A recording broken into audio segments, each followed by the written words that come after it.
Hello friends, welcome back to Aadhar's kitchen. இன்றைக்கி நம்ம authors கிச்சனில் சேனக்கிழங்கு கட்லெட் கொஞ்சம் வித்தியாசமாக எப்படி செய்கிறதுன்னு பார்க்கலாம். கடாயில் 3 டேபிள் ஸ்பூன் ஆயில் சேர்த்துக்கலாம். ஆயில் சூடானதும் 1/4 டேபிள் ஸ்பூன் ஜீரகம், 1 இன்ச் பட்டை, 2 கிராம்பு, 1 அன்னாசி மொக்கு, 1 பிரியாணி இலை இதை சேர்த்துட்டு வதக்கிடலாம். கட் பண்ணி வச்ச ஒரு பெரிய வெங்காயத்தை சேர்த்துக்கலாம். 2 வரமிளகாய்,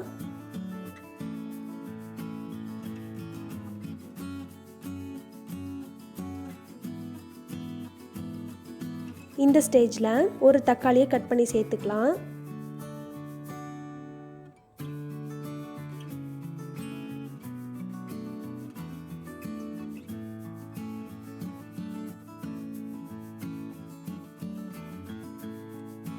இப்போ வெங்காயம் தக்காளி நல்லா வணங்கிடுச்சு. இதில் வேக வச்சு எடுத்து வச்ச சேனக்கிழங்கை சேர்த்துக்கலாம். நான் சேனக்கிழங்கை தோல் சீவிட்டு க்யூப்ஸாக கட் பண்ணி பாதி அளவுக்கு வேக வச்சு எடுத்திருக்கேன்.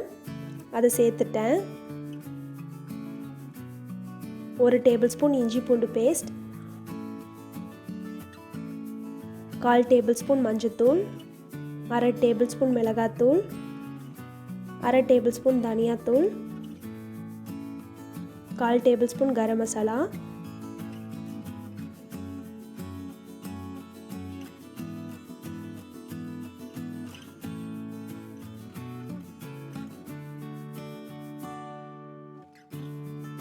இந்த காய்க்கு தேவையான அளவுக்கு உப்பு சேர்த்துட்டு ஒரு 2 நிமிஷம் நல்லா வதக்கிடலாம்.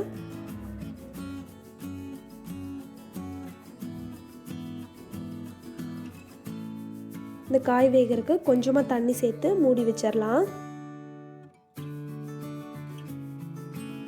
மிக்சர் ஜாரில் 3/4 கப் தேங்காய், 3 பச்சை மிளகாய், 1/2 டேபிள் ஸ்பூன் சோம்பு, கொஞ்சமாக தண்ணி சேர்த்து நல்லா பேஸ்ட்டாக அரைச்சிடலாம். இப்போ காய் நல்லா வெந்துடுச்சு. இதில் நம்ம அதை அரைச்சி வச்ச பேஸ்ட்டை சேர்த்துக்கலாம். 3 டேபிள் ஸ்பூன் சேர்த்துருக்கேன்.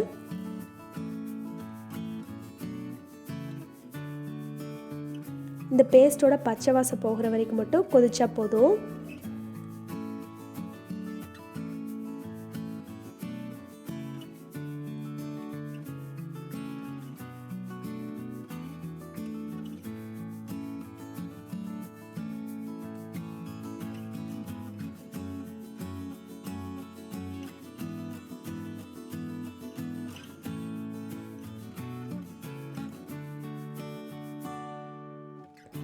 அவ்வளோதான், சூப்பரான சேனக்கிழங்கு கட்லெட் ரெடி. இது சாப்பாட்டு கூட பிசைஞ்சு சாப்பிடும்போது நல்ல டேஸ்ட்டாக இருக்கும். சப்பாத்திக்கும் சைட் டிஷ்ஷாக யூஸ் பண்ணிக்கலாம். கண்டிப்பாக நெக்ஸ்ட் டைம் நீங்கள் வீட்டில் சேனக்கிழங்கு செய்யும்போது இந்த மாதிரி ஒரு டைம் செஞ்சு பாருங்கள், உங்களுக்கு ரொம்பவே பிடிக்கும். தேங்க்யூ ஃபார் வாட்சிங். உங்களுக்கு நாங்கள் போடுற வீடியோஸ் பிடிச்சிருந்தது அப்படின்னா ஆதர்ஸ் கிச்சனுக்கு சப்ஸ்கிரைப் பண்ணுங்கள். கூடவே இருக்கிற பெல் ஐக்கானையும் கிளிக் பண்ணுங்கள். உங்களுக்கு இந்த வீடியோ பிடிச்சிருந்தா லைக், ஷேர், சப்ஸ்கிரைப். Bye-bye.